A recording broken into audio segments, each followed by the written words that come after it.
Hello everyone, Treecks here, and welcome back to Banjo-Kazooie! My filthy bath gives me a rash. I never wash, I save my cash. Okay, this is the point where the magic runs out. Crocodile, no more. Can't take it any further than this. But anyway, welcome to part 8 of Banjo-Kazooie. We are on our way to input some cheats, because we actually ended the last episode by finding Cheato, who's apparently able to give us a cheat. And since we also have another couple of cheats... Oh, there's Brentilda here. Completely forgot about this one. Okay, let's do her first then. Good thing I've noticed. My lazy sister often sleeps in a pigsty. The dirty hag. Well, you don't want to see my bed then. The only thing she's ever won was the biggest butt competition. At which school? And knowing her, she's proud of it. She often boasts of appearing on the cover of Fat Hack Monthly, posing in her long johns. Okay, that final one's not all that bad. Oh yeah, of course, this Jiggy's also still a thing. But anyway, let's go take a look at the cheats first. Let's get that out of the way finally.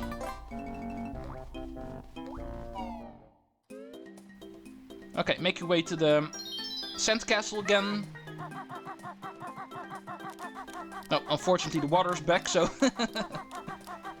Every single time you like to input some cheats, whether it be because of finding a Cheato or solving more puzzles in your house, because of course those we also still need to input. Every single time you're back here, we need to drain the water again. Luckily that is taken care of quite quickly. But okay, there's 4 cheats we want to input. 3 from the puzzles from part 6. And of course the cheat that we got from Cheato himself. Okay, let's clean up this guy first, because he's going to get annoying.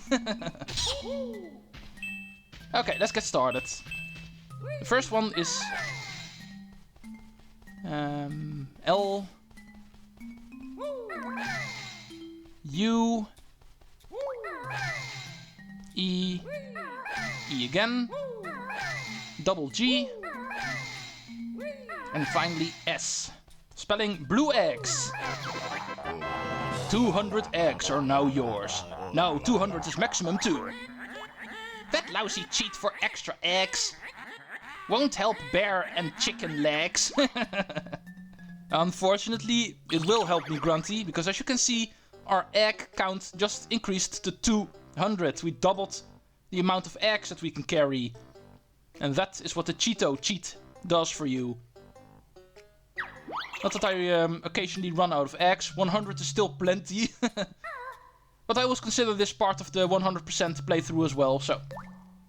that said, there's actually also a couple of extra cheats. These are actually not required for... No, need to reset the puzzle first.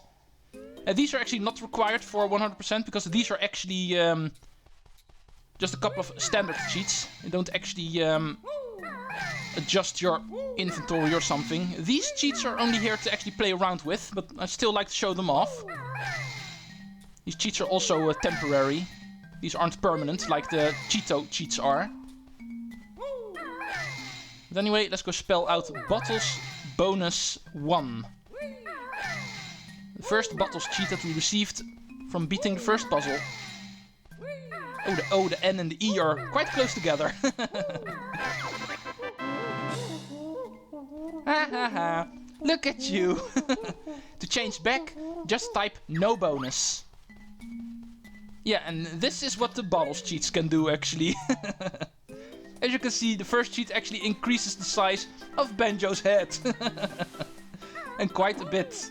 Kazooie is actually unaffected, as you can see. She still looks pretty normal. And especially when you're running around with Kazooie and Banjo's big head being on that backpack. That really looks awesome. But okay, obviously I'm not going to play the game looking like this. Let's go show off the second one. You can just overlap them. You don't actually have to shut off the first cheat before you input another one.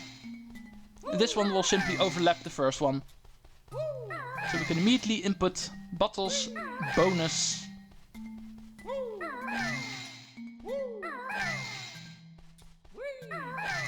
TWO. Also not too far apart. Okay, and this one is pretty much the exact opposite. At bottle bonus 1 we actually got a big head. And now everything else is big except for our head. Also looks really weird.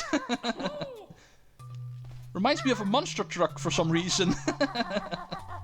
Big paw bear. Well, okay, let's head outside and inside again so we can reset this floor tile. And let's input the final one we have now. Obviously there is more, but the other 3 I'm going to show off later. I think I'll find an episode where I'll do this at the beginning. Just like I did with episode 6, where I started off doing some puzzles. Perhaps next time, or in one of the upcoming episodes, I'll do it with the final 3 puzzles. Because there's actually 6 puzzles in total. And therefore 6 of these cheats. But okay, here's number 3. Bam. At first glance we can't really see anything, and that is because this is the first cheat where Kazooie actually gets a size change. Now Kazooie's head is actually exceptionally big.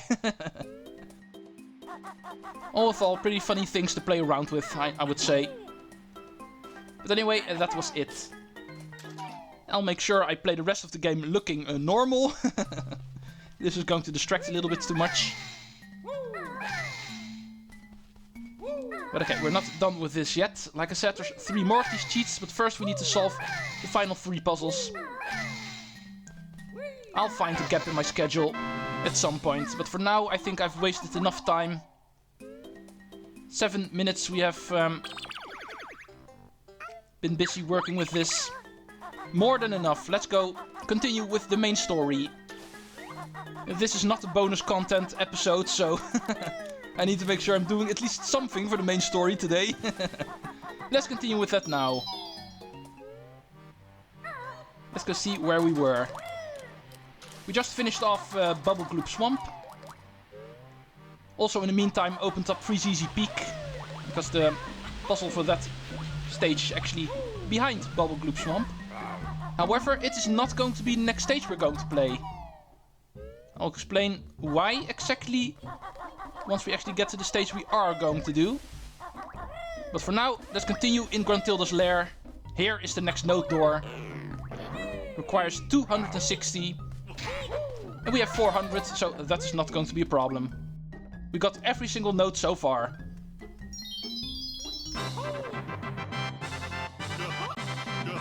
Okay, Gruntilda's lair, part 4. Let's go see what she has on this floor. Okay, this looks rather ancient. A lot of Egyptian stuff. There's also a Mumbo token behind the sarcophagus.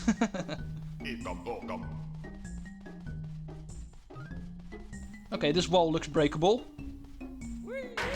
And it is. Ooh, there's a switch in here. And a minion, but I don't care about you. Let's see what this does. Ooh, shock jump panel. And can you guess what we're going to use that for? As you can see, it will actually start spinning around this giant urn over here. I'm not too sure why it's spinning, because in all honesty it's not really that hard getting on it. But anyway, we need to use it in order to jump, and obviously in here. And this will actually make us fall down here and get this mysterious Jiggy. Do make sure you have pressed the witch switch in the 4th stage, Bubble Gloop Swamp, because otherwise the head will still be there and stop you. So this is definitely only possible with the witch switch in Bubble Gloop Swamp pressed. And then jump in the urn to get the Jiggy. And that is how it works. Okay, now let's go explore this place some more. There's a staircase leading up here. Let's go see what is up here.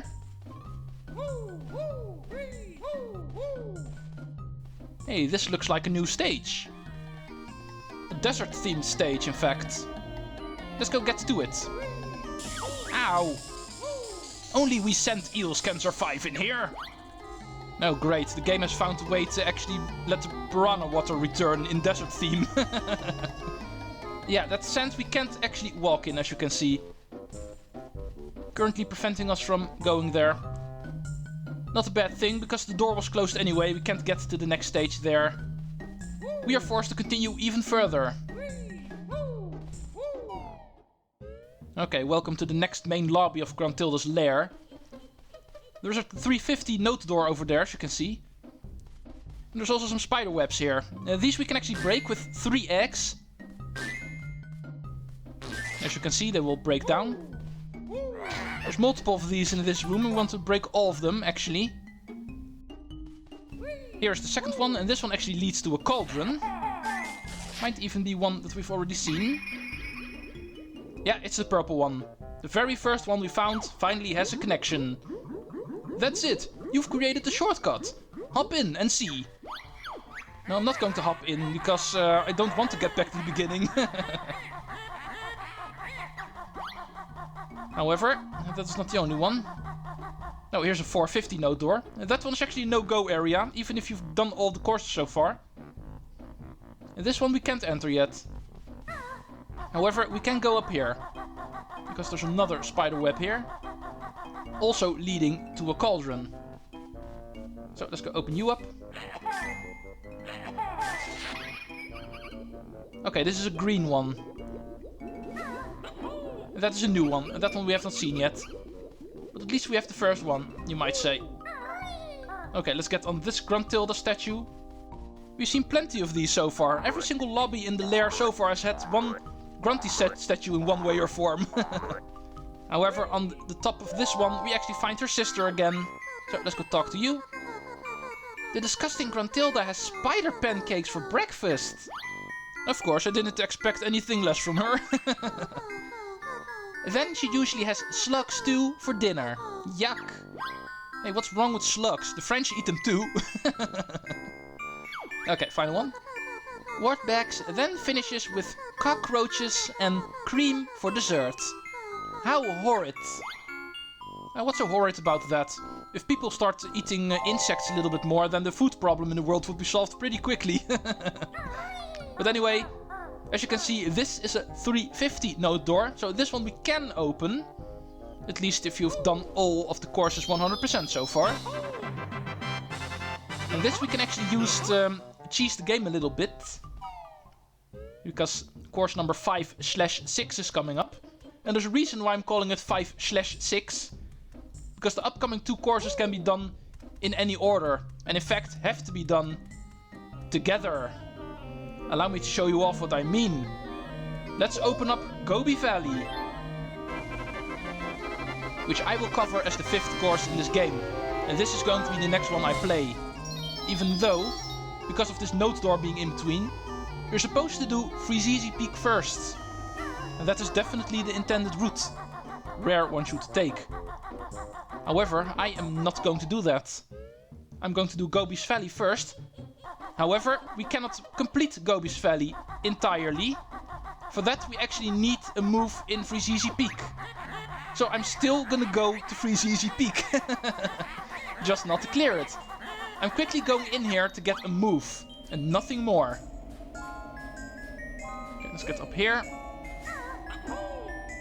Let's go up here first. There might be something of interest up here.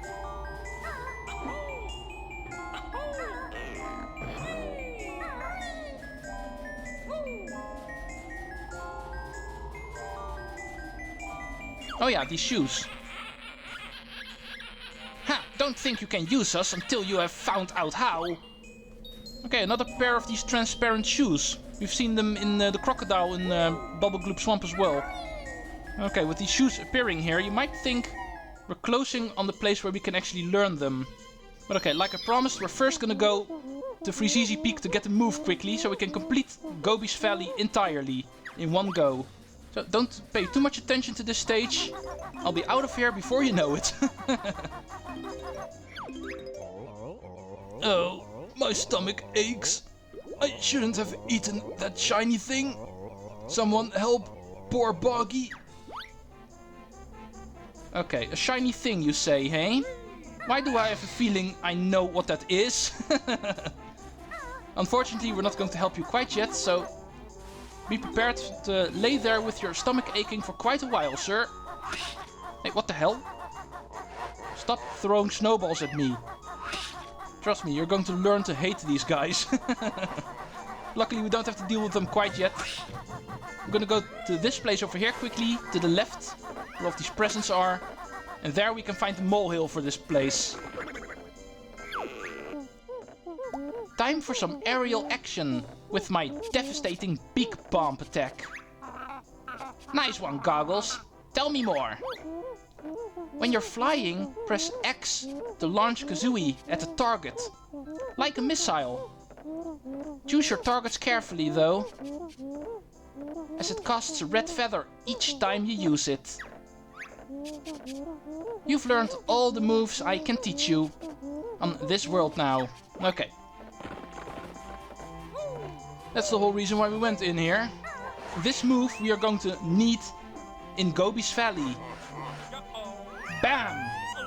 The Beak Bomb. And I hear you ask, why not complete Freezeezy Peak entirely and then go to Gobi's Valley?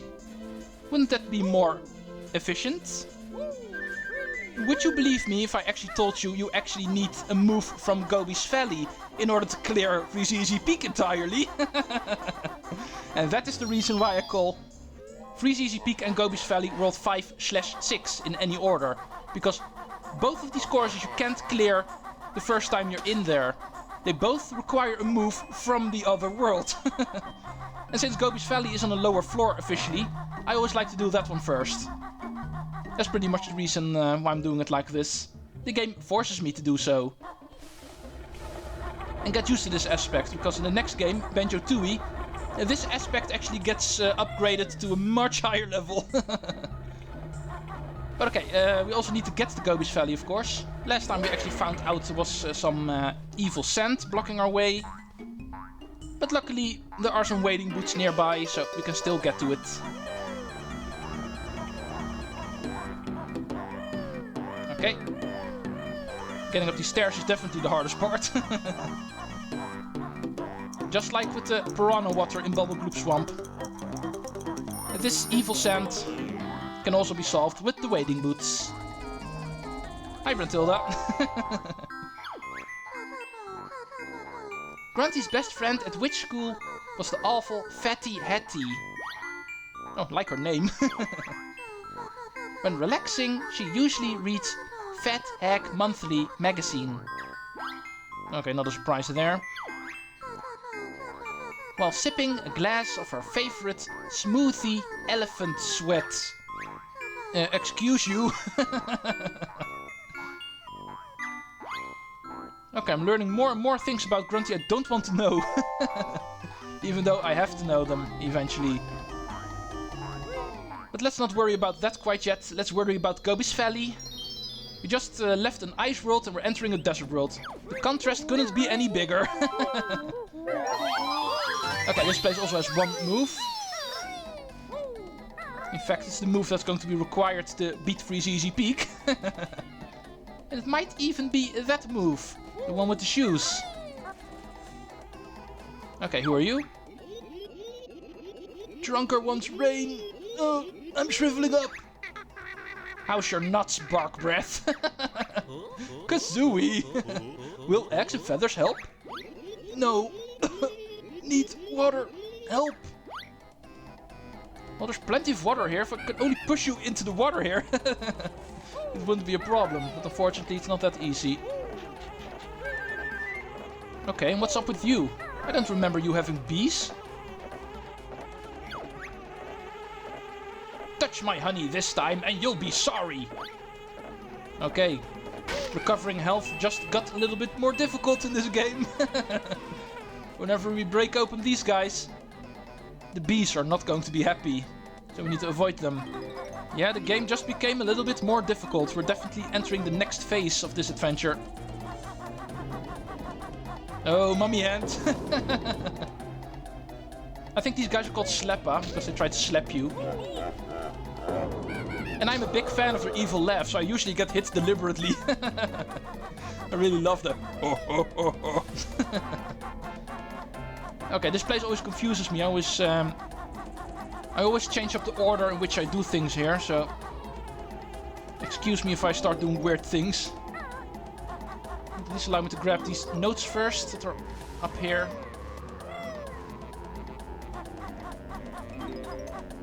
Okay, one more.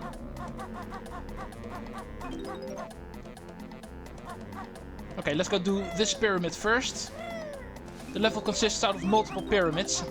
Usually I'd like to do this one first. And there's a reason for that, and that reason is actually this switch over here.